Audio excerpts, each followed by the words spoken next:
প্রিয় দর্শক, আসসালামু আলাইকুম। তো দর্শক, যাকে দেখতে পাচ্ছেন তার নাম হচ্ছে সীমা। সীমার বাবা ছোটোখাটো একটা বেসরকারি অফিসে চাকরি করত। সেখান থেকে বেশি বেতন পেত না, সামান্য বেতনেই সংসার চলতো। তো বাবাটা নেই, তো সীমা দেখতে মাশাআল্লাহ বেশ সুন্দর। তো তার অফিসের এক কলিগই সীমাকে দেখে পছন্দ করে এবং বিয়েও করে। সীমা সুখী ছিলেন, কিন্তু হঠাৎ করে তার স্বামী পরকীয়ায় লিপ্ত হয় এবং সীমাকে ডিভোর্স দিয়ে দেয়। যেহেতু সীমারা গরিব, তো সেই ক্ষেত্রে আইনি কোনো লড়াই করতে পারেনি। শেষমেশ তার বাপের বাড়ি এসে পড়ে। বর্তমানে তার বাবা নেই, তার মা আছে, তার একটি সন্তান আছে। দেখুন, সন্তানকে নিয়ে খুব কষ্টে আছেন। তো সীমার একটি কথা, যে আমার সন্তানের দায়িত্ব নেবে ভরণ পোষণে, সীমা তাকেই বিয়ে করবে, তার বড় চেহারা যেমনই হোক না কেন। যেহেতু সীমার একবার বিয়ে হয়েছিল, তো সীমা যে তাকে পছন্দ করে বিয়ে করবে, সীমা তার সব কিছু ছাড় দিতে রাজি আছে।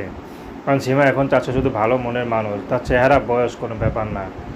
তো দর্শক, এই ছিল সীমার জীবনের সংক্ষিপ্ত জীবন কাহিনী।